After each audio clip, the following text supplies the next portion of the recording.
James, can you hear us? Do you have a microphone? He may not be able to hear you.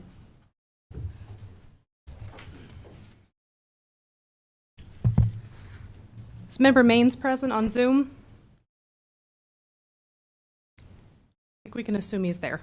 Vice Chairperson Wanika is absent. Member Staresnik-Dean? Here.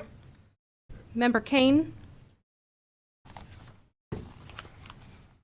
We also can assume is present on Zoom. Member Elmer? Here. Member Crowley? Here. Chairperson Lantis is absent. Do we want to continue with not knowing if they're on or not, if we only have 3 people at this time? We see Brian's name, but I'm not sure which one Rudy might be. Brian mentioned he may not be able to speak as well because he's trying to balance multiple things right now. So I think we can assume that's okay. And if he needs to respond, he mentioned he. Okay.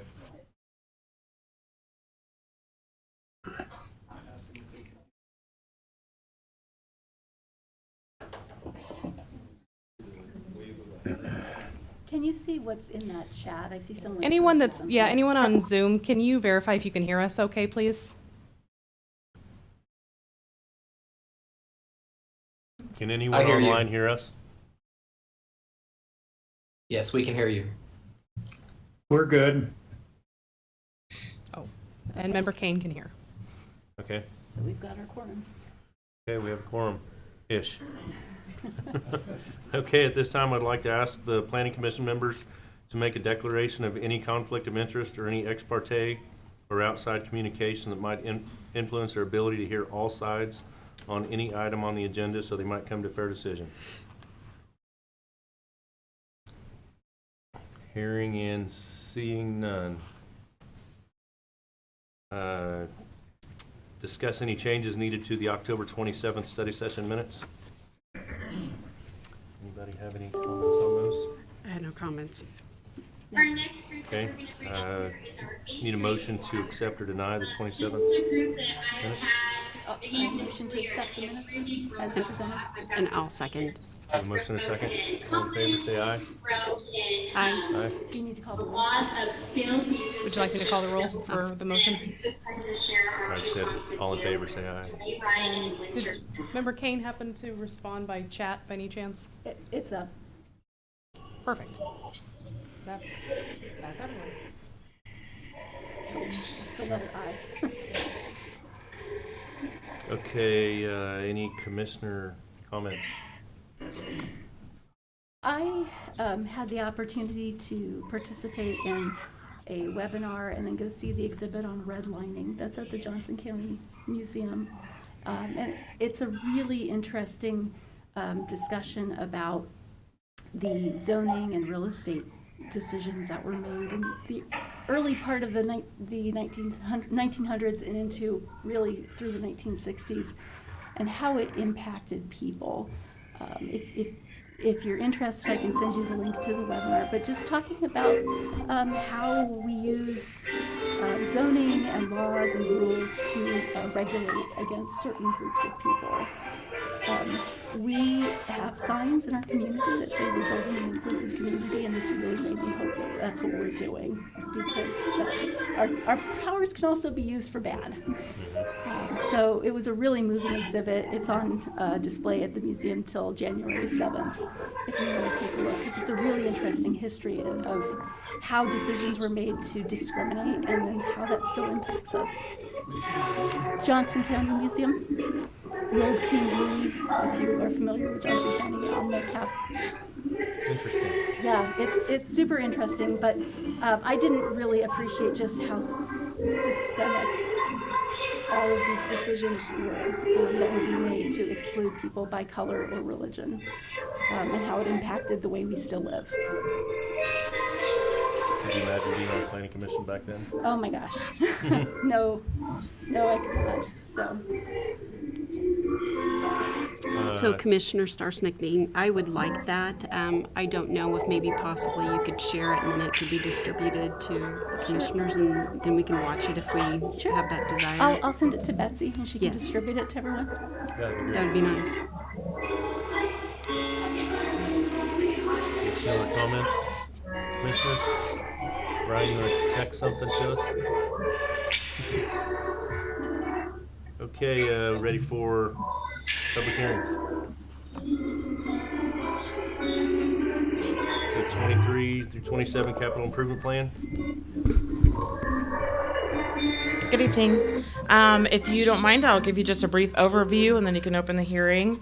The capital improvement program that's before you this evening is for the years of 2023 through 2027. This program is really a compilation of all of the projects and the description of those projects and estimates of costs for those projects over the next 5 years that city staff is aware of at this time.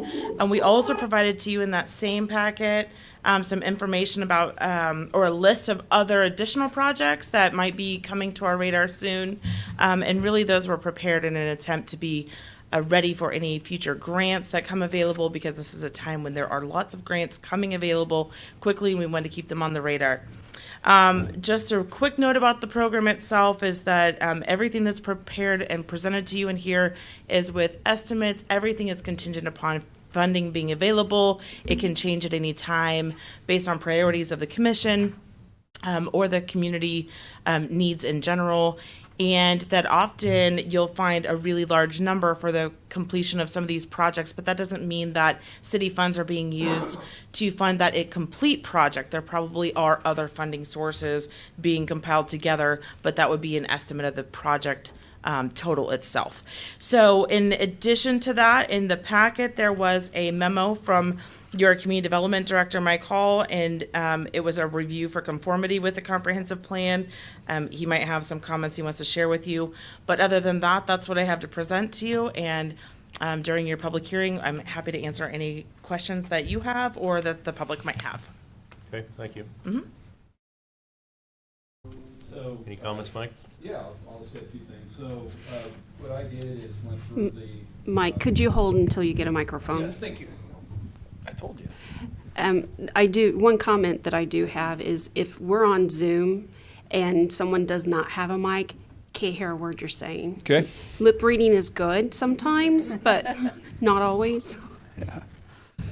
So, what staff did is we went through the projects and we looked for any policies, objectives, goals in the comprehensive plan to see if there are any that pertain to it, and if they did pertain and whether they were in conflict with it. No conflict is found, so staff is recommending that the Planning Commission adopt a motion to find the CIP in conformity with the comprehensive plan based on staff's review of the CIP relative to the comprehensive plan. Okay.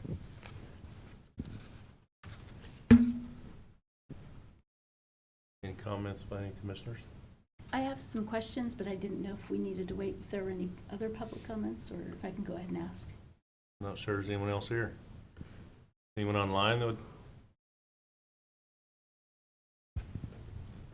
Need comments? I'm good.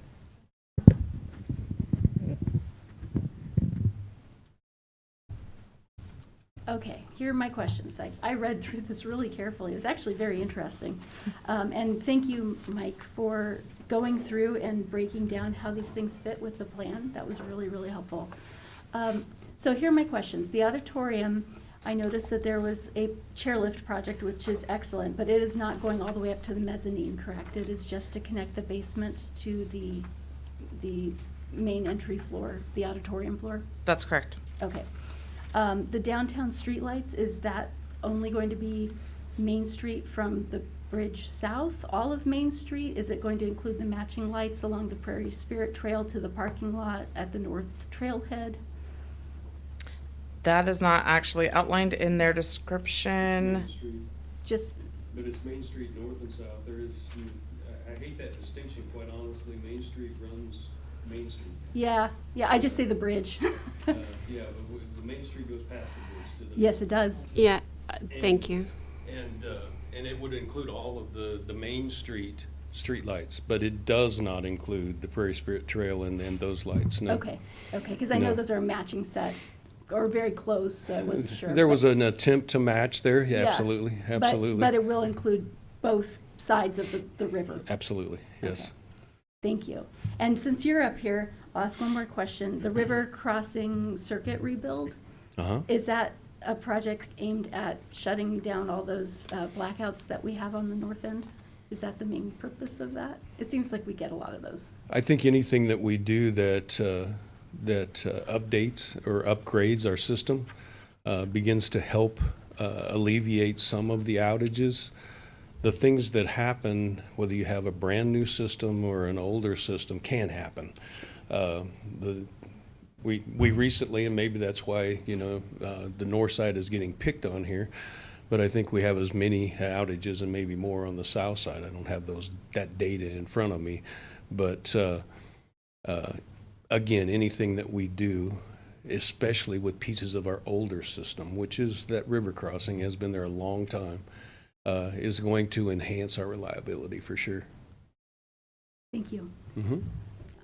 Okay, we've got two more. One is regarding the vault, the columbarium for cremains at the cemetery. How big is that supposed to be? That price just seemed kind of low. Do you have any idea what they're expecting? Oh, is that you too? Oh, I'm so sorry. Yeah, Dennis. he's the interim. That's right, he is. He is the interim. Yeah, the mausoleum at the cemetery. Would you repeat the question? I'm Yeah, sorry. so I saw it was, the estimate was $100,000, and that's in a few years. How many remains are you anticipating that will house? I don't have that data in front of me as far as the size and what that mausoleum would actually hold.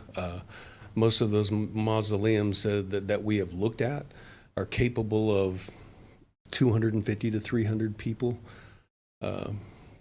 You can put a lot of ashes in a mausoleum, and we do not have a specific design.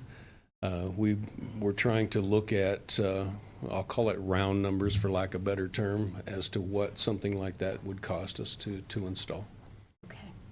All right, and then my very last question, the fire station, that is the one that's basically by the hospital right now, that it would be replacing, correct? This is not replacing either one. This is the addition of a fire station, Okay. more appropriately placed to be able to serve areas of town that are starting to become more of the outside of what you would want as your range of for response times. Okay, so that area won't lose that fire station. This is an additional fire station. And the purpose of the study that's being done right now, or that we're getting ready to engage in, is what's going to tell us what we need. Okay. And so this is only the assumption that we're going to be moving towards building an additional fire station. But until we have the study back, we don't have any recommendations on exactly what's going to happen. So I certainly don't want there to be any misconceptions there with what it may or may not happen, because we don't have that study back. Okay, thank you so much Yes. for answering all my questions. You're welcome. Any other comments? I have none at this time. Any comments online? No. Can we hear no if there's none? No. There's- Cannot read that.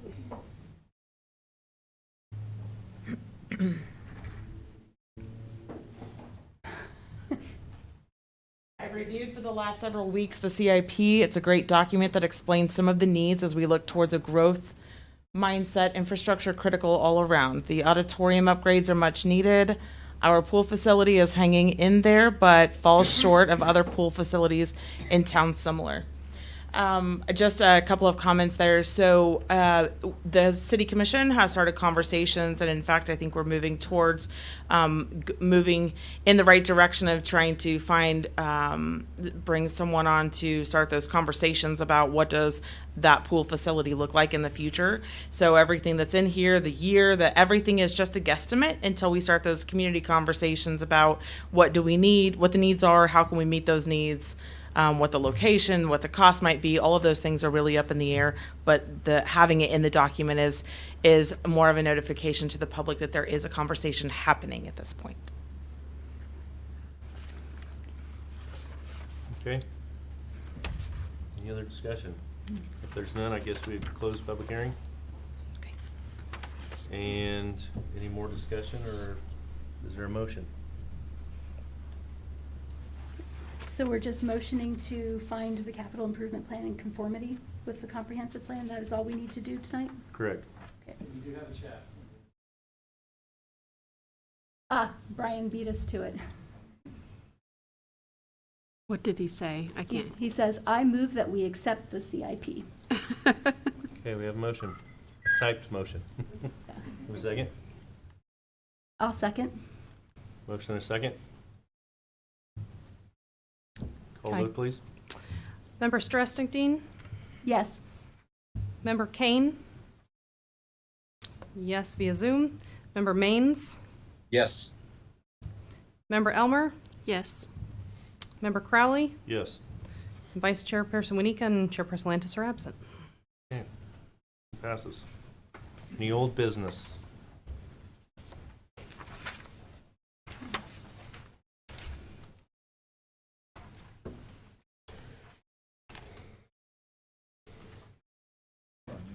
No old business. Okay, new business.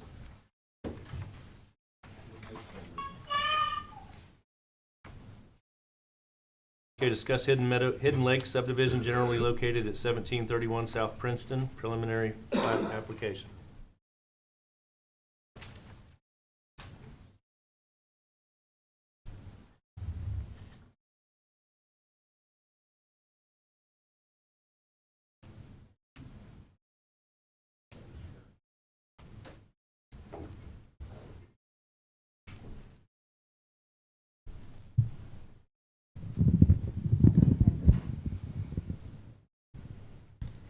Good evening. Okay, so Hidden Lakes subdivision development. We have been working with these developers for several months, actually more like 6 months. We've been in contact with them. They've reached out for a lot of direction and guidance prior to submitting this. So this is a 25, I just lost my words.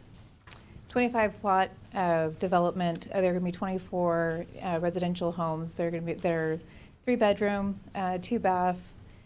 This takes up about 9 acres.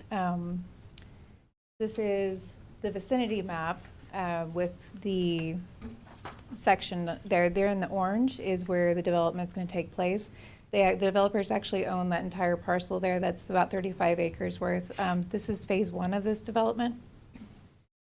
It is zoned R2, which fits in with our long-range planning land use. I'm a lot more nervous than I thought I was going to be doing this. So this is located between 17th and 19th off of Princeton, over by Price Chopper. And like I said, we've spoken with them several times. We had a public meeting with the neighboring property owners on October 24th. This was not something that they were required to do, but with some concern that they'd been hearing from the property owners, they decided to meet with them and address any preliminary concerns that they might have. And out of that actually came the need for a traffic study. So we were preemptive with that, and we actually did get that study in yesterday. So these guys are really ahead of the ball here. This is a zoomed in portion of the plat. It's a little bit hard to see, but this is the site plan for the 25 lots, 24 residential. And they also have one of the 25th is going to be clubhouse, public use or common use areas, and they only have 2 tracks for drainage easements. They're also doing a improvement for a public street, or they're creating a public street. They're the south end of that.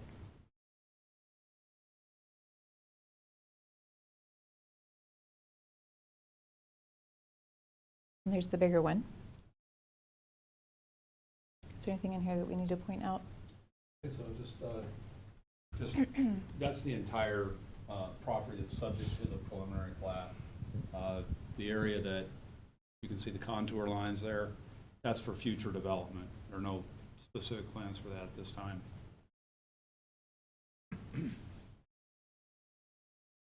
I can cover this. So one of the issues is getting access to the site. Really, the only way to get access to the site is where 19th intersects with Princeton. And they own a narrow parcel at this location. It's not currently right-of-way. It's actually a tax parcel. It's about 45 feet wide. It's probably a little less than 45 feet wide, with some easements on the outside of that, on the north side of that. So the subdivision regulations require a minimum of 60 feet for right-of-way for a local street. This is a local residential street. So it doesn't meet our standards, but they don't have control over the adjacent property. So this is really the only way in there. Only reasonable way in there. The other thing I should point out is when they get to 30 lots or 30 dwellings, when they reach that threshold, they have to have secondary access because of fire code and fire response. And so their way of getting into the site is through this parcel, and that will require a variance or an exception. First, a recommendation from the Planning Commission, and then it goes to the City Commission for that. So in terms of process, what I anticipate is that you have this on tonight's agenda just so you get familiar with it. And if you have any questions, we can try to answer them or bring information back to you at the meeting. But I anticipate a public hearing at the January 11th meeting. And then following that, normally a preliminary plat does not have to go to the City Commission, but because of the right-of-way width issue, it would just, specifically for that reason. This has been reviewed by the city's engineer. It's a concept design, so it's not extremely detailed, but what we were trying to accomplish with this is our best to align the access with the existing 19th alignment. That's why it kind of has a curve to it.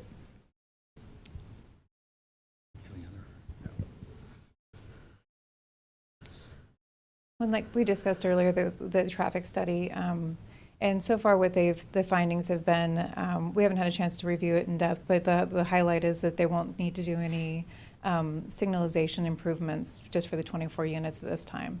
I would imagine that might change as they develop the other parcels and need to have different access, but so far it's not requiring any additional work on that. The recommendations have been from fire were to, the cul-de-sacs are currently at, I think, 60-foot radius, I believe, but fire needs them to be at least a minimum of 80 and need to move the hydrants. And there were recommendations from engineering, utilities, that some utilities need to move, just some, I wouldn't say minor because there probably aren't minor, but workable things that need to get fixed through with public works and utilities and engineering.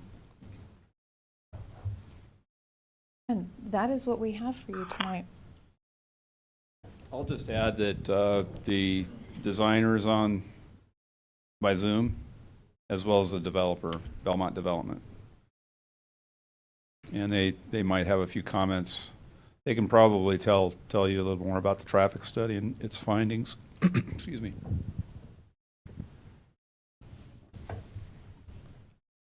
Anyone on Zoom? Hey, make any Mike. comments? Yeah, this is Sean Smith with Belmont Development. Thanks everybody for having us on. As Mike mentioned, myself and Derek Hamilton, maybe a few other team members I can't identify. Can you hold on a by, second? Can we turn that up anyway?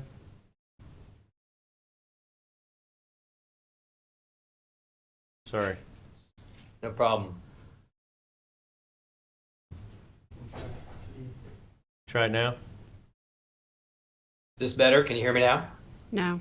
No. Not well. I'm sorry, it sounds like as if there's a conversation happening out in the hallway versus being in the room. That's, I mean, not that there is, but that's what it sounds like from up here. You can't hear it. And then I see that Brian Keane has a question on the board.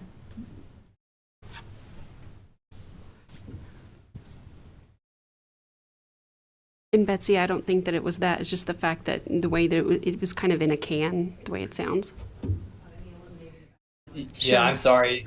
There's not any background noise here, so I'm just I'll wait for any questions. Unfortunately, I can't hear a word. Yeah, we can barely hear you. Hey, Billy, can you hear me? Is it just his computer or mine? All of ours. You're not much louder. It must be the Okay. speakers on our end. Because I can hear him just fine on my end here. Yeah, must be something here.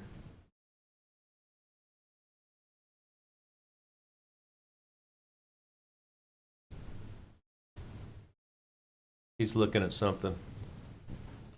John, I show that you're muted. Can you unmute?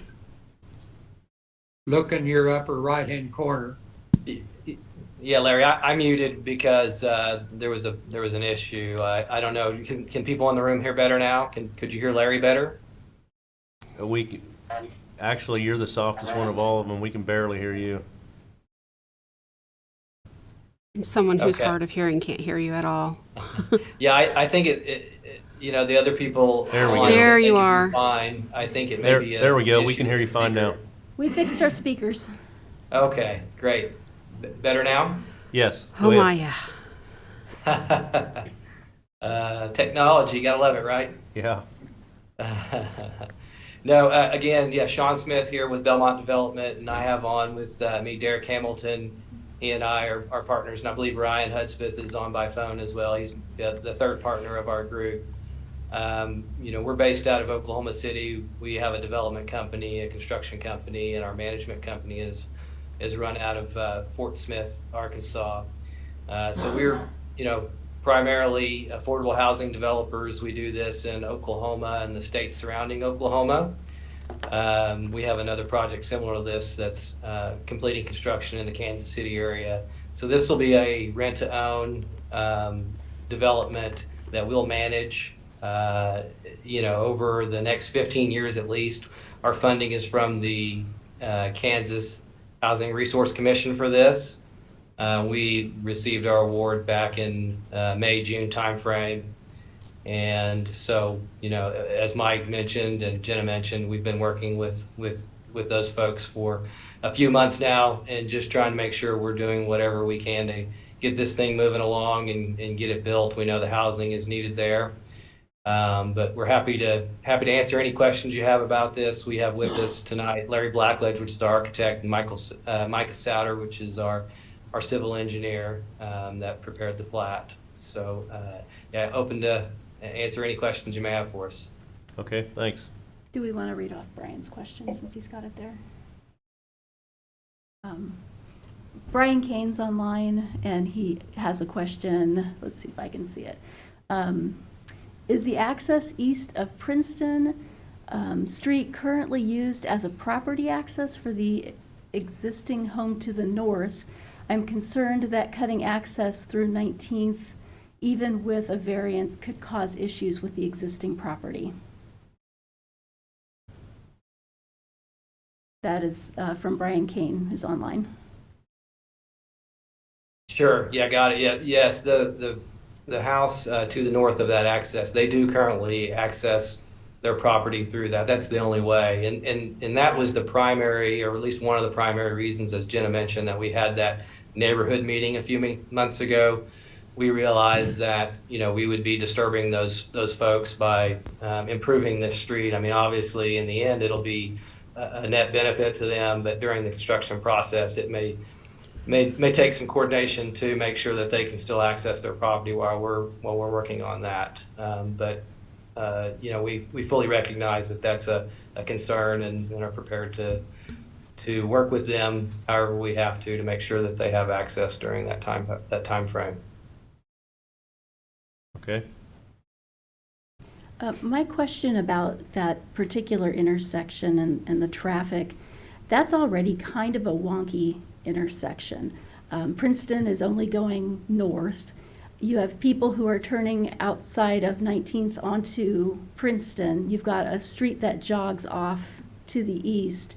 And there's also a speed limit change right there. So people are going anywhere from 25 to 45 in that area.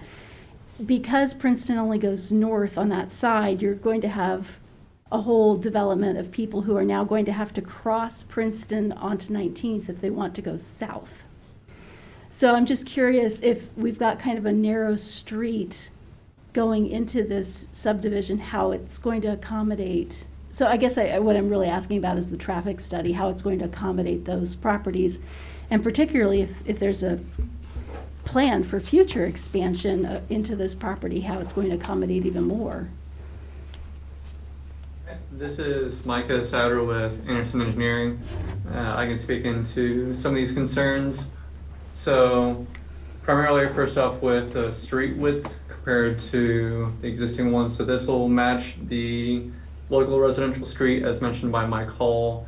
And we've got it tied in as close to matching with the existing East 19th Street as we can.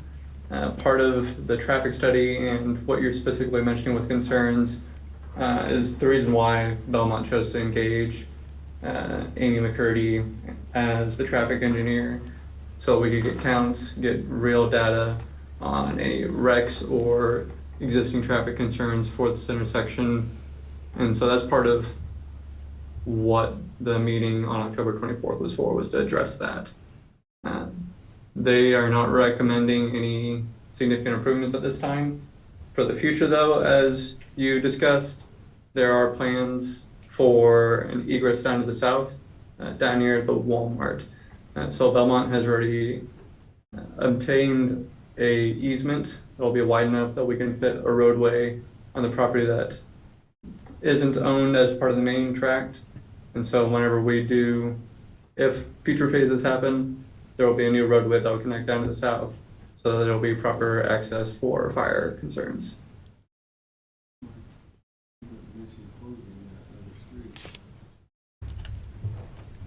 Thank you.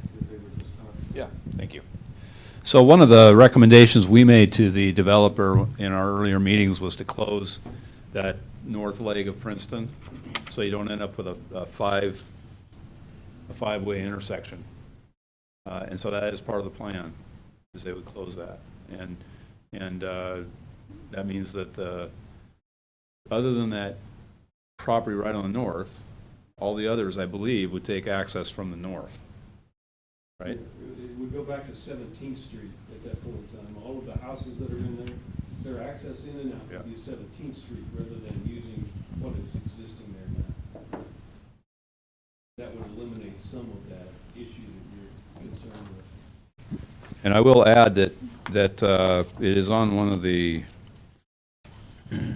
exhibits that we included in the packet, I believe. And it's on the design. It's the conceptual intersection design. So you can kind of see it. So did I understand it correctly that the traffic study is not requiring any type of changes at this time, meaning no stoplights or turning lanes or entry lanes at this time? Did I understand that right? From the draft that I've seen now, at this time it's only 24 residential houses that are proposed, so it's not a major increase in traffic. But I believe Planning Commission was sent, or at least my call was sent, a copy of the report, and I guess hopefully if you could share that around. But also, yes, thank you, Mike, for bringing up that we're closing that north leg of the intersection off. We're going to remove pavement and put up some object markers, and also to address the additional safety concerns, we're showing some new crosswalks and crosswalks with safety lighting, some flashing markers, so that people can still have the pedestrian access with some additional safety measures.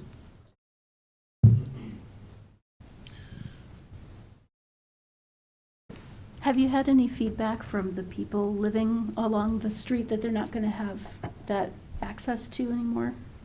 The people who will only be able to access through 17th now, have they said anything? Have you talked to them? So that was one of the purposes of that neighborhood meeting. Mm-hmm. We sent out, well, the developer sent notices to people. I'm not sure how far they went out. I think they went out 200 feet. So it would have covered those properties up along to the north there, excuse me. Mm-hmm. We had, as I recall, we had 3 property owners attend, and none of those people attended, although they were notified. So I How think, long of a notification did they have? How long did they have prior to the meeting? I just know that from experience, notifications go out, but yet it's like in a quick, short timeline, and there's not enough time for planning for their personal lives to be able to attend. So the city didn't send it out, the developer did. How much timeline was given for those people to be able to attend that meeting? I have a general idea, Commissioner, but perhaps Mr. Smith knows specifically how much Okay. time they were given. Yeah, I don't recall exactly either. It was a few weeks, I'm sure, at least. But yeah, I'd have to look at the notice to see. I could try and do that while we're here, but I don't know, just right off the top of my head. Sure. And so with the traffic study, will there be another meeting to be held? If you're looking at, 60 feet and 45 feet, that's a large difference in what is required, and now, because the only way to access is 45, and looking at future development and everything, this is just one phase, I get that, but that's what the purpose of planning is to plan the future of that area. But whenever, because the study has come in, city will review it. Will you have the city have a meeting with that community versus the development have a meeting? And whenever you send out, how much of a notice do you give to those homeowners of the meeting? So in response to your questions, let me just first say that we strongly suggested they do a traffic study because we were getting we received an email from the owner on the south side Sure. who expressed concern about the safety of the intersection and the potential need for a signal. So we reviewed that with the developer. The developer right away said, we'll do a traffic study because Sure. we don't want that hanging out there, knowing where this is going to go. And so they did the traffic study. We requested the traffic study be received before the planned study session, which was planned to be December 29th. And so we were pleased to get it yesterday. Right. So we got it sooner than we expected, which I was pretty impressed by how quickly they got it to us. We will send a notice of the public hearing to everyone within 200 feet, every property owner within 200 feet of the property. So those people to the north will get a notice of the public hearing, and they'll get it at least 2 weeks before the public hearing, I believe. We have to publish the notice in the paper 20 days prior to the public hearing, and we send the notice out around that same time. So they get notified pretty early, and so they will be notified of the public hearing. As far as I know, and maybe Mr. Smith can answer this question, we were not contacted by anybody other than the folks that attended that meeting, even though they might have received a notice. Right. I just know that sometimes the community doesn't realize what's happening around them. Sure, Yeah. sure. And that's why you send notification. Is there, But it there's a sounds like question. oh, There's a statement or something. Mike, please show us where the residential street is to the north. I can't quite read that last. Intersects. Yeah, where it intersects with the property. I need new bifocals, it looks like. Okay, so I have to share this right It's already been shared. Oh, okay. Whoops.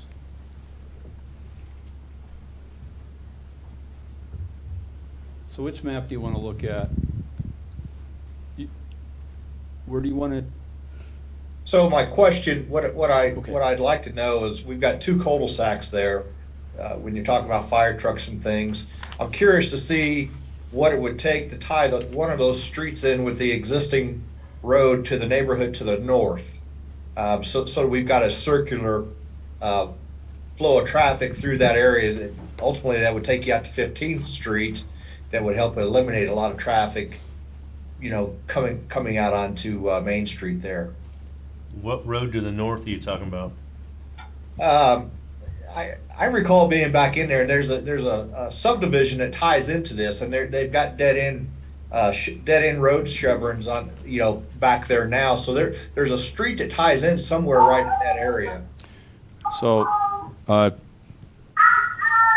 is that Commissioner Maines that was speaking? Yes. So, do you see the screen? Yes. So, if you can see where the first phase of the plat is on the vicinity map, Yes. and there's you can see there's kind of a narrow sliver of land that Yes. runs north of that. Yes. It stubs out at a property to the north. You can't see it very well. Someone told me there used to be a mobile home park up there. Right.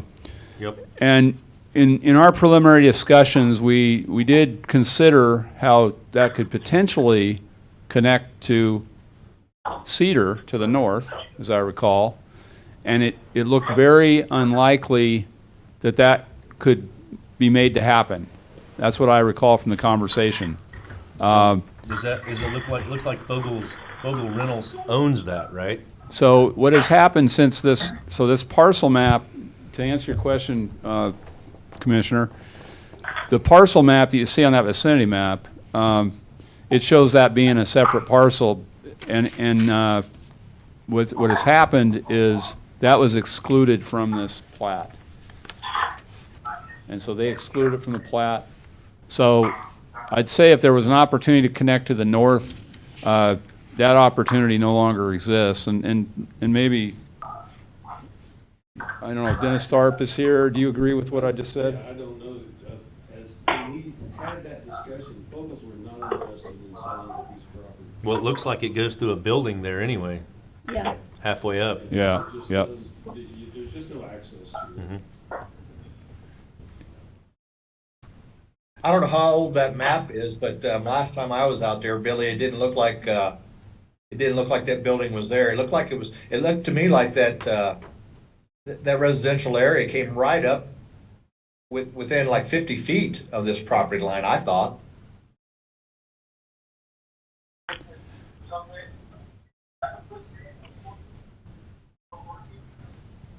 Yeah, I don't know. It sounds like they've done their research though, and if it's not an option.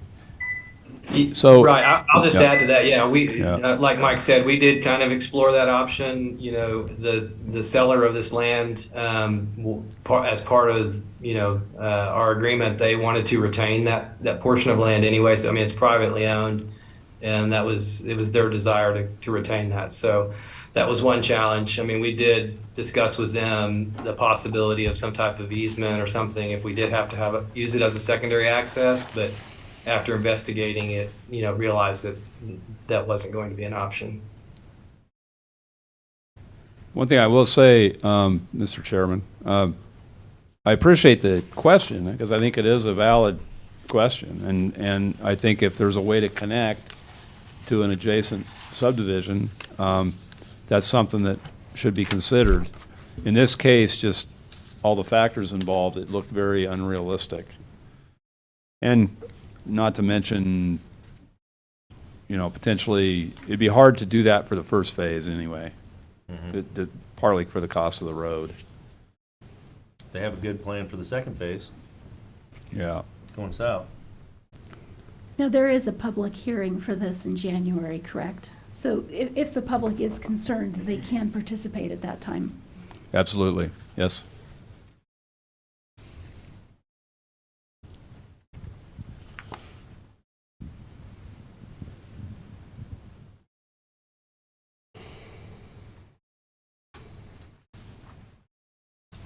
Any other comments?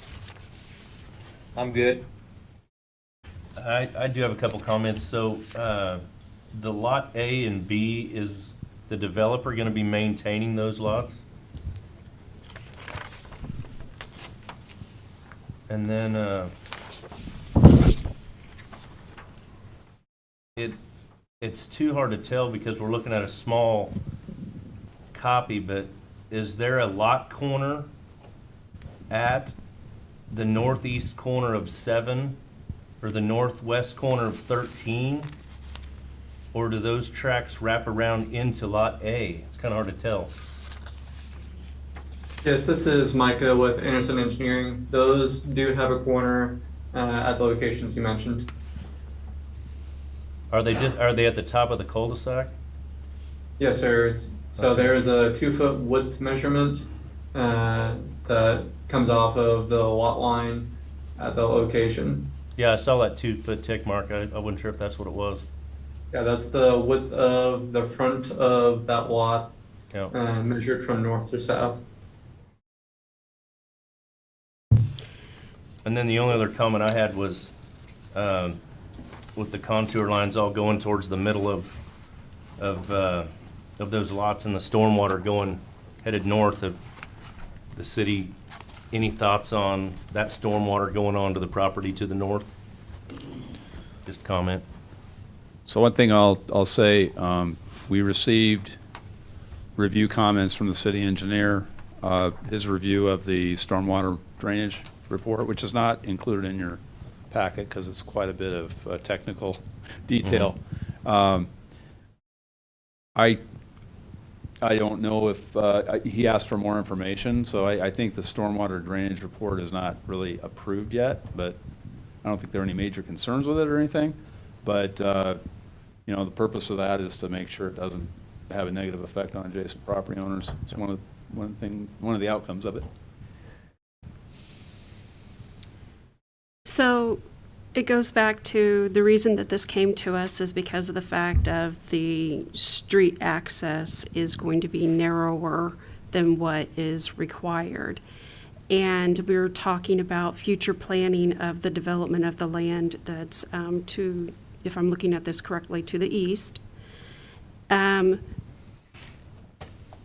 With the traffic study now, it may not be an issue, but we have to look at in the future, I guess, whenever they develop that, we would come back and readdress it. But why would we not address the access now? And then also, you brought up a good question, Commissioner Crowley, is Lot A. Whenever I was hearing the developer talking, he says affordable housing, rent to own. I think he said about 15 years. Getting funding from Kansas Housing. Who's maintaining that? Is that going to revert to, because if we're doing rent to own, will it be handed over to a association and then responsible for maintaining Lot A? Or does it revert to the city? Or how does that happen? And I get it's a detention area, but. Sure. Yeah, I can address that. So yeah, to answer, I can't remember which commissioner asked, but yes, we will maintain Lot A and B. So Lot 25 is going to be a community office, leasing office and community space. Outlot B is going to be a playground area. So we'll maintain that. And then, as you mentioned, the Outlot A is a detention area. So yeah, certainly for at least 15 years, we'll be maintaining that as part of the operation of this project. So at the time these houses are sold, you know, after that 15-year time frame that they have to be held as rental, there will be a homeowners association created that will then, you know, have dues to pay for the cost of maintaining those areas. Okay. And then also it goes, the second was, or the first, but for the future development and the access to that area, if we're looking at getting approval now for a narrow access to it, and we have a traffic study for the now, what kind of development are you looking at in the back area? Because if we're able to get 25 houses in now, it looks like you easily can get a lot more than 25 back in the back area. So what concerns do we have if we were to allow for the 45-foot width? That's just a general question. Sure. Yeah, and I'll be completely honest, this is the first time we've ever had to do a traffic study, so it's fairly new to us, and we're learning as we go on it as well. I think Mike had mentioned this earlier. If we go over 30 dwelling units in this area, there has to be 2 points of access, and that's why we secured the easement to the south. I assume that with 2 ingress-egress points, that changes the traffic study and their results. One, as far as addressing any future possible issues at this point in time, I mean, again, this is an affordable housing project that we've received, a certain finite amount of funding from the state agency to do. So we do have to be really, cost conscious on this. So we certainly don't want to address something that's not a need or could potentially not be a need in the future. Sure, and we would certainly, as you mentioned, if we have another phase in the near future, go back and do another study if that was desired. And I can appreciate that. I'm looking at, as we were just discussing earlier, we're looking at 5 years with the CIP. We're planning ahead. And with this development, the 25 or the 24 houses are the here and the now. And if we approve the 45-foot width access street in, how will that impact future development of that other area? Because otherwise, then we're coming back again, or how does that work? So let me clarify that, Commissioner. So when they want to develop that, well, let me respond to something that was said earlier. The reason this is before you is because it's a plat, it's a subdivision Right. plat. And the way that works is we do a preliminary plat, and then we come back and review a final plat. We told them to preliminary plat the entire ground because it's needed to provide that secondary access. That way, if there's notes to be put on the plat, it can be put on the plat to establish expectations for any future phases. And one of those expectations would certainly be possibly a traffic study to further look and see if there are other measures that need to be taken at the 19th and Princeton intersection, but also the connection to the south at Cedar. I would think that if they, in future phases, are going to have to do both a preliminary and final plat. But there was some question about whether we even include that other land, and it's better to do that in case you want conditions placed on it.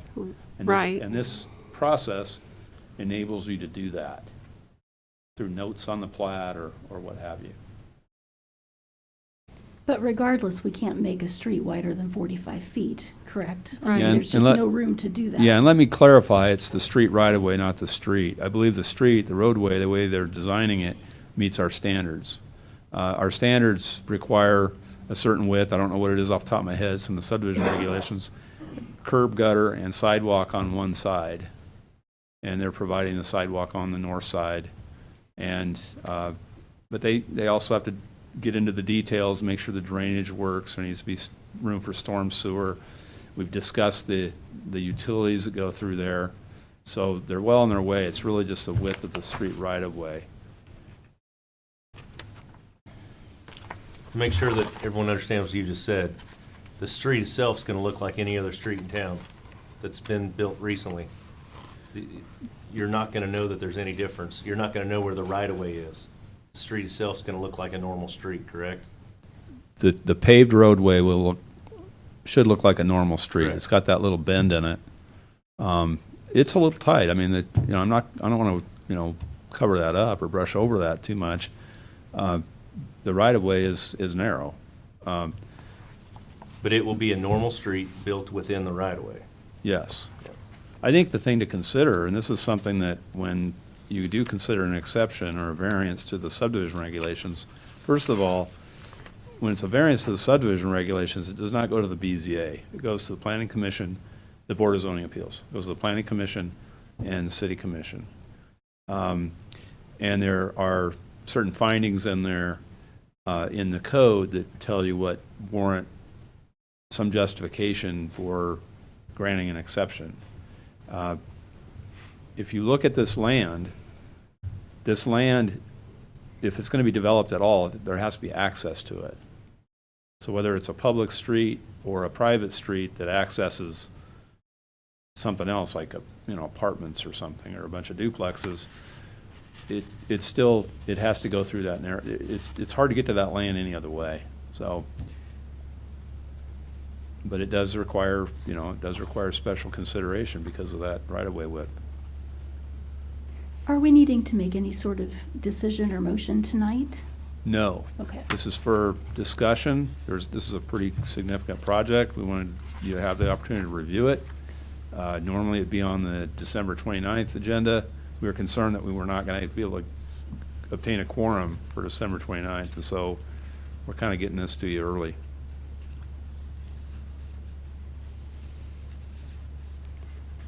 And the city departments have no issues with the right-of-way being narrow here as far as being able to maintain everything that's here?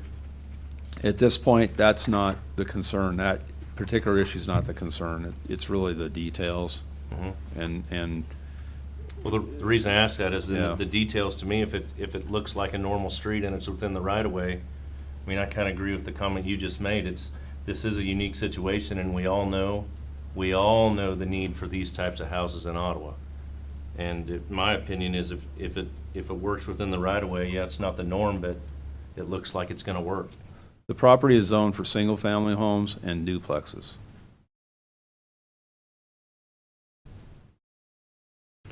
And right now, we're looking at single-family homes, but if we take and we look at future development on that back lot, it could be duplexes, which that's doubling up on the amount of access, which I am seeing, there is a potential future easement. But anyway, yeah, this is just a exploratory, getting information, something for us to think about. So whenever we do have the public hearing, that we are informed. And I thank you for being preemptive of, and being conscientious of the 29th. It's a busy time of year for everybody. Mm-hmm. So.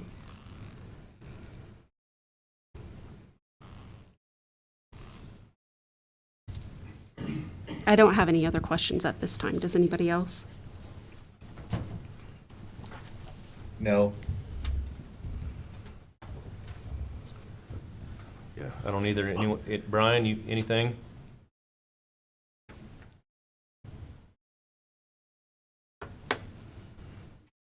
I'll just say, we appreciate the opportunity to be here and go through this process. We hear your concerns, your questions, your comments. We'll continue to work with Mike and Jenna on all of these items. We received the initial review of this today and have passed it on to our engineers and architects, and I didn't see anything on there that looked like a huge concern that we wouldn't be able to address. But we look forward to working with the city further on this and having successful development. And again, we appreciate the opportunity to come and hear your questions, comments, and concerns. Yeah, thanks for bringing this to Ottawa. Thank you. I guess we move on. Discussion amendment to fence regulations regarding fences in utility easements. Yeah, so we've had some discussions internally about some of the challenges the city's had in accessing its utilities. Currently, the fence regulations allow fences in utility easements, but it creates a problem. And rather than me try to explain the reasons for that being a challenge or a problem, Utilities Director Dennis Starp is here, so he can kind of explain that a bit more. But I just wanted to show you, just give you some photos of what we're talking about. So the city provides sanitary sewer service, water service, and electric power. And in a lot of cases, our electric lines are along the rear property lines of lots, residential lots. In some cases, sanitary sewer and water along the rear lines of of residential lots. In fact, whoops, I went too far. So in this case, what I did is I took a larger area. This is Pin Oak Estates subdivision, and then I zoomed in on that particular set of lots. And so what you can see there, the green line is gravity sanitary sewer. That orange line is electric power. In addition to the utilities being there, if you look at the subdivision plat for this subdivision and this subdivision, there's a utility easement that runs parallel along those rear property lines. Sometimes utility easements also run along the side property lines. So what we've done is, and I'm going to pass this out, we have a draft. I'm sorry I wasn't able to get in the packet, but I wanted to get this in front of you tonight. What I anticipate is going to happen is this will probably go on to another study session before it comes to you for a recommendation. So I'm going to pass this out. Or Jenna will help me pass it out. So that's the existing fence regulations. And it's the draft. Yeah, I need one of those actually.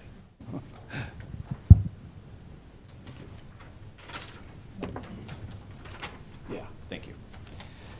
Yeah, so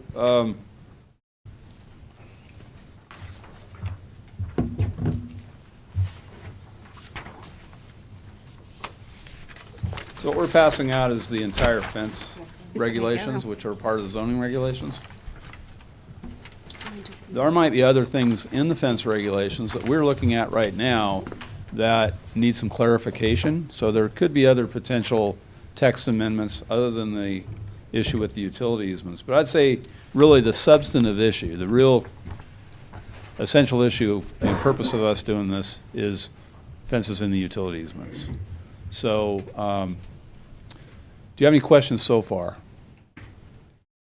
So I think I'll hand this over. I understand exactly where you're going, so no. Yeah. So I know exactly where you're going, but I do have some questions about some neighborhoods kind of like mine that have some interesting problems, but we don't necessarily have to talk about that today. okay. Yep. One thing I will say is this draft, where this stands now is they're just allowed, they're just permitted.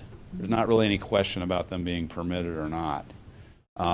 There's a question about what people are required to do when they build fences. Maybe they have to put in a gate or removable panels or whatnot. But that doesn't always solve the problem. For example, someone could build a fence right over the top of a sanitary sewer main. Doesn't matter if you can remove the panels or have gates or not. You have posts over the sanitary sewer main, which is a problem. So this draft that I handed out, if you can see the red type, that's the existing ordinance. And you also have the full copy here if you want to be able to read it better. And the blue type is the proposed text. And what that does is it basically says the starting point is fences are not allowed in easements. There could be some exception, some reason for a fence to be allowed in easement, but it would be very much an exception. And this even talks about, in the event there is some kind of an exception, what measures could be taken. So I'm going to hand this over to Mr. Tharp, and he can kind of give you a little more background and talk more intelligently about utilities than I can. Well, I don't know that I came with any kind of prepared speech or anything like that. I think really what we're talking about here is, first of all, I think I can address your question because this is not retroactive to what's already been done. You know, that we have a lot of problems that exist. We can't fix all those problems. There's no way to go back and do that. What we're trying to look at is what we just talked about a little bit ago, looking to the future. And what that means when we build a new subdivision or we do something of that nature to where we have the ability to go in and tell folks that, you know, really, you've got to stay back off of the utility easement so that we can work, you know, and that's really what it boils down to. You know, we hit a lot of situations now, and you all know probably as well or better than I do, that anytime you go up in and disrupt somebody's property, it is not their problem. You know, the city goes in and tears out their fence because it's in the easement and they've got to get to whatever it might be as far as utilities. And the expectation becomes that the community needs to pay for that. You know, they need to put it back. Well, our ordinance says that we're not going to do that. It's spelled out. And so for us to solve the problem, we need to just not allow it. We need to just from the get-go, when somebody's in a new subdivision or whatever that may be, or they're building a fence in an older subdivision, even at this point in time, there's not one existing, that we go in and tell them, here's where you can build to. Now, there's all kinds of arguments to that. That easement is still that owner's property.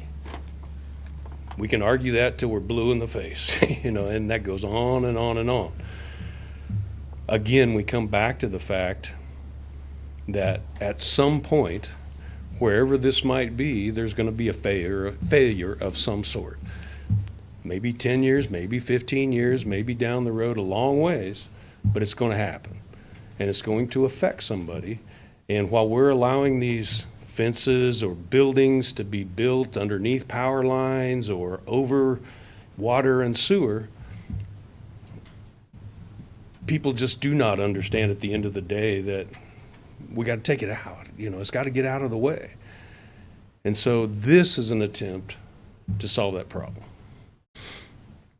And I would try to answer any questions y'all might have. So whenever I was looking at this, first thing that I'm seeing with this, it's stated as a public utility easement.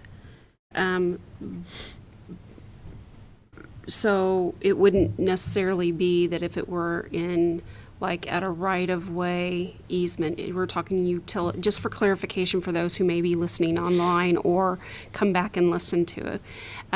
We're talking about easements that have utilities specifically that the city provides, or even I don't know that we have phone lines.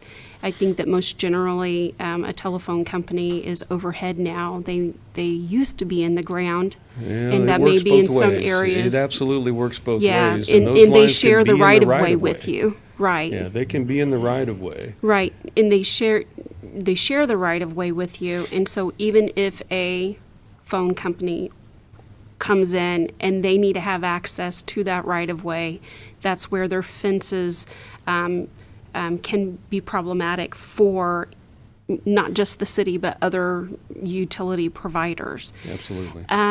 My question is if we have a setback of the fence from the right of way, how great would that setback be? That I didn't see at a quick glance if there was this. It would just be to the edge of the right of way. Just to the edge. Not to go Yeah. into the right of way. And We have who- specific right of way whenever we go in to do whatever it may be, and it varies some, but typically, and it varies because of the number of utilities that may be in that Right. right of way or easement.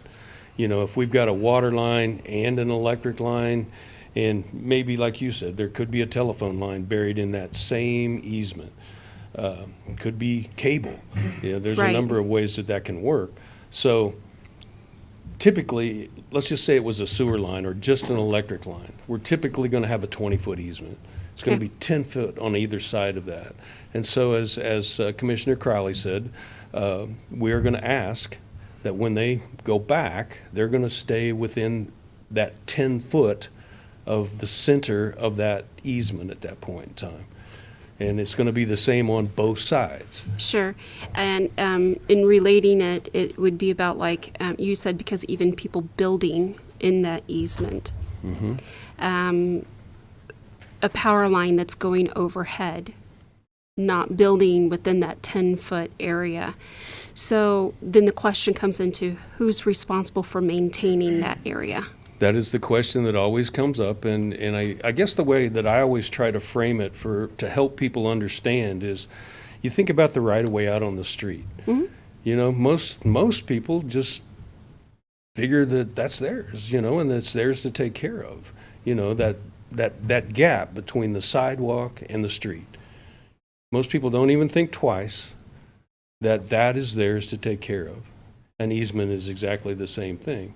Quite honestly, it's still their property. They have just provided an easement for us to be able to access and work on the utilities that we have in that easement. And thank you for the clarification, because I know that some people may not be as well versed on what an easement is, what the purpose is, and whenever I ask questions, it's not to be a pain in the rump end. It's just so that other people who are listening in or may have concerns, they're able to hear the answers and the responses and the reasons and purposes And this why. is where we educate, or we hope Right, that we're exactly. educating a few people as we go along here.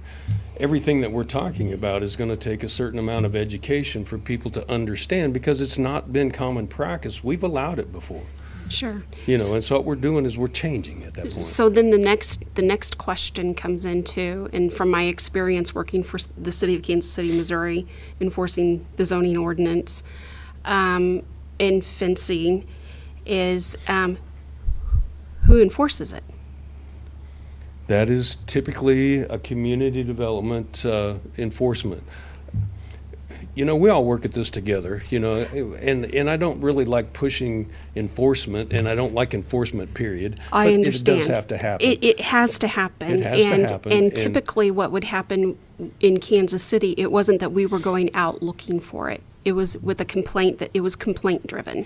And it's not like, because from what I see and understand whenever I've driven through the community, there's a lot of fences or building structures, whatever, that are in that right of way, and you can't go back and retroactivate it.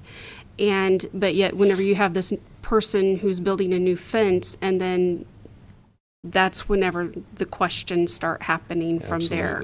Absolutely. yeah. And that's where the whole education piece has got Right. to come in. Once we move forward, we're allowed to move forward with this, then, we've got a lot of work to do. We've got a lot of education pieces that we will need to put out there. And everything that we try to do, do you ever touch everybody? It just doesn't happen. So we answer questions as we go along at that point in time. The thing that this does is it gives us the ability to point at something that says, here's what we require. This is what we have to do. Right. And so then, Mr. Hall, that goes back to with the zoning aspect of it. If we're changing it in one way, will we change it in the zoning as well? So, Commissioner, the fence regulations are in the zoning ordinance. Mm-hmm. There's really no other place where they're located. So, and that's why it's before you, because it is in the zoning regulations. Okay. Otherwise, So- it would just go to the commission and not go to you. So the easement aspect of it, though, is what I'm asking about.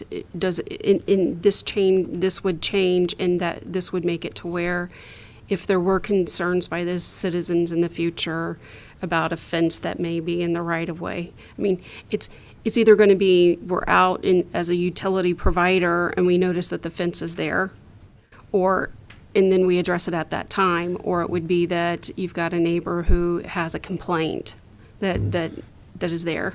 So let me cover the enforcement.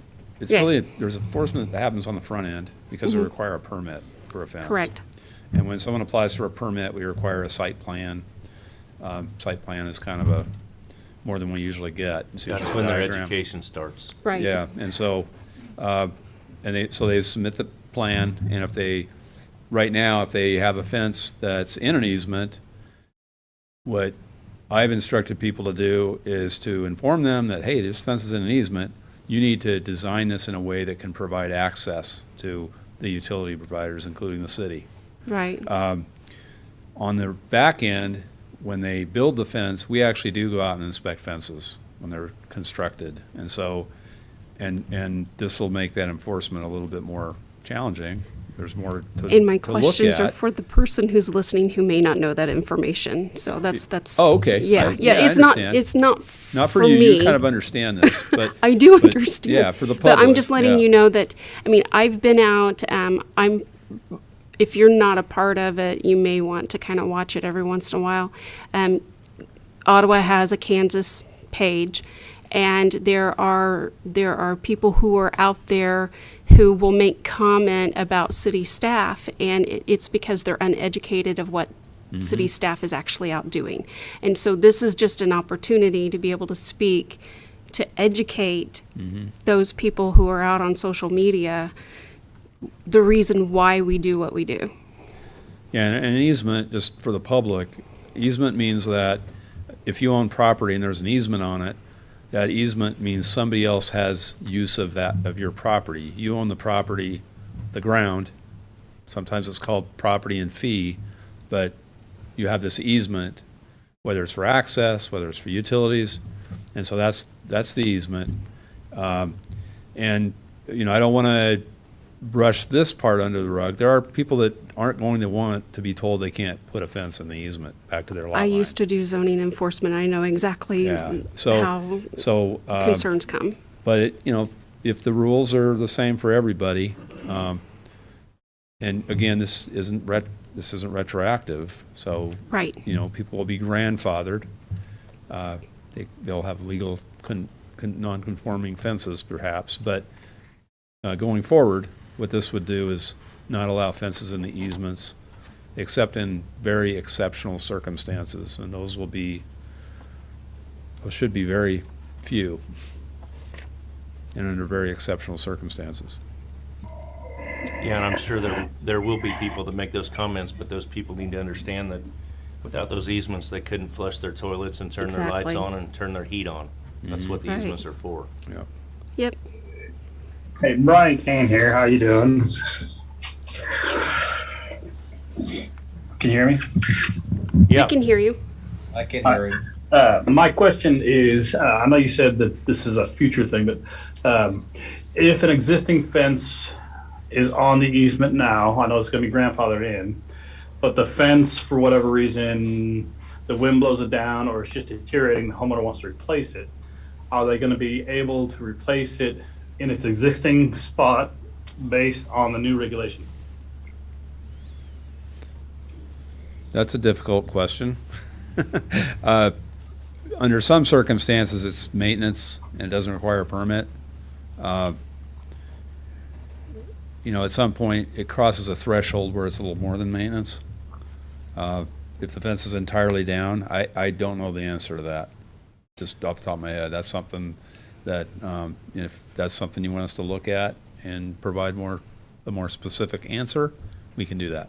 Well, the real answer, Brian, is I think it's important that we do address it, because my fence is one of those that crosses over the easement from the sewer runs in my backyard. I replaced my fence about 5 years ago in its entirety. So if I want to keep my fence where it's at, it would have to be replaced in pieces to not meet that threshold of an entire fence. Which is a workaround. One of the things One board that at a time. in my prior jurisdiction that I worked, we had a certificate of legal nonconforming use. And so, for instance, if you had a building that had, or a building that is in the easement right of way, and something happened to it, and 50% of it was destroyed, they could not build back. And it would be the same thing for a fence, that if it had a legal non-conforming use, because it was legal, now it's not conforming to what the ordinance states. If they were repairing or, just thinking verbiage, but if they were repairing or replacing more than 50%, then that's where they still would need to come in for a permit and have to go through the same process for a new fence. So, Commissioner, that's fairly common in city ordinances to have that 50% threshold. We have a pretty large section on non-conforming uses and non-conforming conditions, and I couldn't tell you exactly what it is in ours. Right. But it's accounted for in Sure, some so way. the fence would be a part of that, though, is what he's asking. He's like, for the existing fences that are in the right-of-way, what does a person do? And it would be referred back to, you're saying that there's already a section for legal nonconformance. So, Yeah, we have an entire article or chapter, if you want to call it that, in the zoning code that deals with non-conforming situations. non-conforming site improvements. Possibly, it would have a reference, this section would reference to the legal non-conforming, or, because how would a citizen know that they can't replace their fence? As what he was saying, otherwise we'll just piecemeal it back. I think we just need to spell it out in the new the fence ordinance. Well, it's kind of spelled out by saying it's approved by the utilities director and the community development director. So that would leave it up to you guys to decide per event. Yeah, there are different ways of doing that. I think you could be specific about non-conforming fences. Lack of any reference, it's going to be in the ordinance, and city staff will be aware of it. We can look at that order. Yep. But I like what Mike said to begin with. If it rises to a level of permittable, you know, they're doing more than just maintenance to an existing fence. You know, they're tearing it down and replacing it, and that's a permittable job at that point in time. Right, it would need to have a permit at that time. I don't know that the folks on Facebook could hear that, but what he was saying was that if it were required more than 50%, it would require a permit, and you would still have to come into city planning and apply for a permit at that time, and then it would be decided after review by the individuals cited in the ordinance, which whether it be the city planning director and the director of utilities. So, for fence. We maybe need a little bit of language. Right. You know, to spell that out. And as you said, this is like the first time being brought. We may have to go over a couple of study sessions, but it's just getting some ideas, and Commissioner Kane was on the right path of questions. Okay. So if there are places where the easement is along a back property line, but the back property line doesn't butt up to like an alley, it butts up to the next property line. Even if you go outside that easement, you still, if there's a 6-foot fence there, you're still not going to be able to get into that easement necessarily, depending on how the property lines are. So will we have to require gates and things still? Well, in everyone would there? follow that same rule, so the easement would flow through. Well, except in our neighborhood where all the lots are different depths. Yeah, I'm Yeah. guessing what you're seeing, I'm just guessing that they're not different depths. It's No, some they are. people built their fences in different places. They are. I actually pulled it up. Because She has a map. people bought them from one street to the other and then cut them up as they wanted to. So it's kind of an interesting problem. This is the 800 block of Cedar. So, and the poles actually line up on different places depending on where the property lines are. So this is a fairly typical Yeah. plat, and you can see there's a utility easement, and it's on both sides of the lot line, Right. and it goes to the end of the street, end of the Yeah. block. So if all these folks are Sure. complying with that, there will be access at the end of the block, Right. and What I'm saying here is, Yeah. I'm guessing that. So for those who that are there probably online, used to be an alley through here. Nope. The It was never designed. city with planning alley. director has a It was, broken up this subdivision way originally, and then people bought map that lots he's and then showing cut off and sold off pieces examples. behind. Yeah, that's a tricky one. And so, technically and I am saying this is, of interest to me because it is on my property, but it does affect that whole neighborhood because you still won't be able to get in, even if you put 10 feet on each side. Because the power poles are on the property lines, but the property lines are in different places depending on which ones you're looking at. Yep.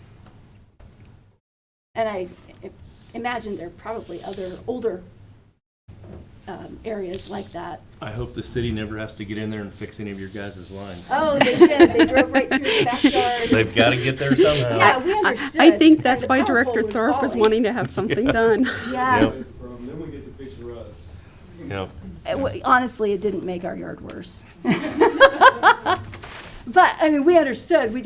I'm just looking at this now going, well, how do you address that? Since it's an older neighborhood, but we don't currently have a fence. I will tell you, that's very unusual. Yeah, lucky us. So, but it sounds like the language is there where you would work with someone like us to figure out a way to make it work for the city. I like electricity. I want to make sure we can keep having it. So. I think you like flushing toilets too. Yes, toilets are great.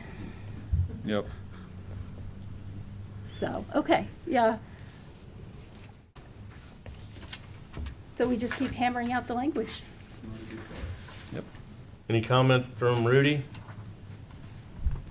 Rudy, are you awake? Yeah, I'm here. I was trying to get it off mute, but I'm tracking exactly what you're saying. I've driven around and I know where some of the properties are at where these are difficult, and I really would not want Dennis's job, regardless of the easements. It's just a pain in his rear anytime he has to go in the back of these things.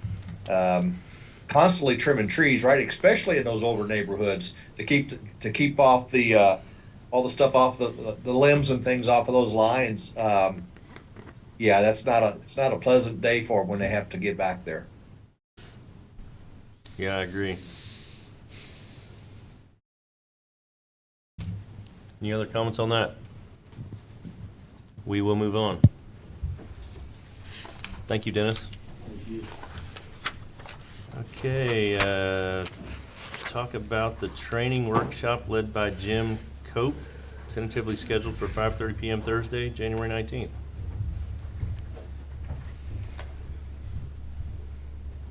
Yeah, so the majority response we got is the 19th works, 5:30 p.m.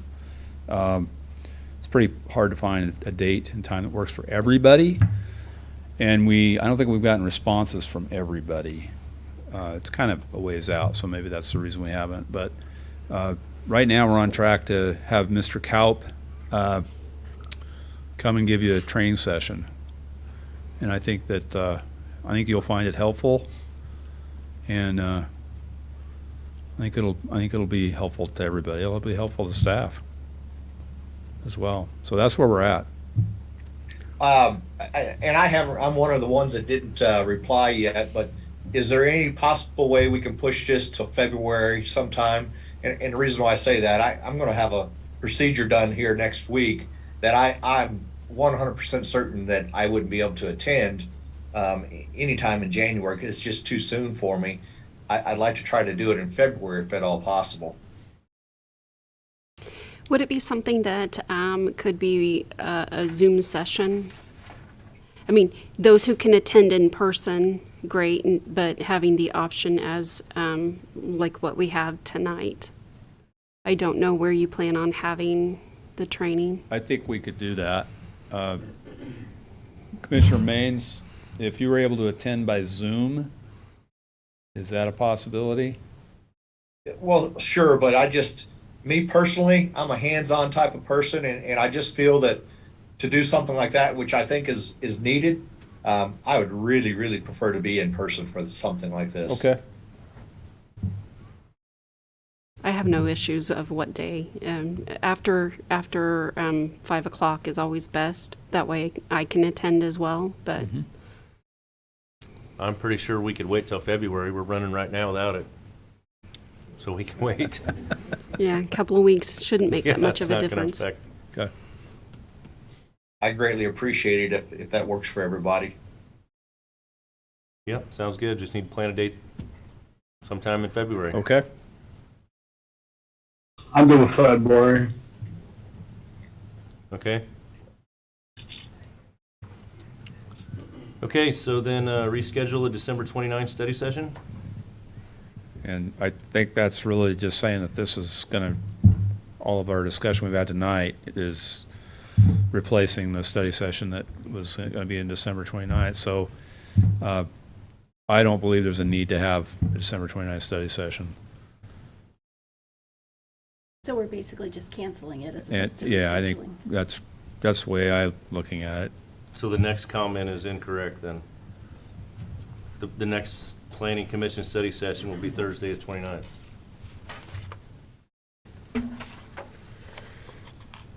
I guess we'd retract that announcement. We'll agree that we don't have a study session on the And we do not need to make it up, it sounds like.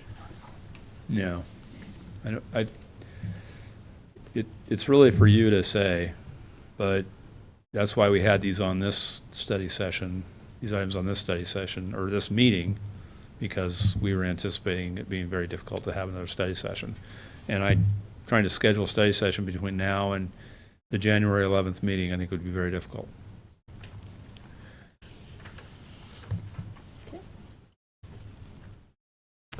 Yeah. I move that we cancel versus reschedule the study session. I'll second.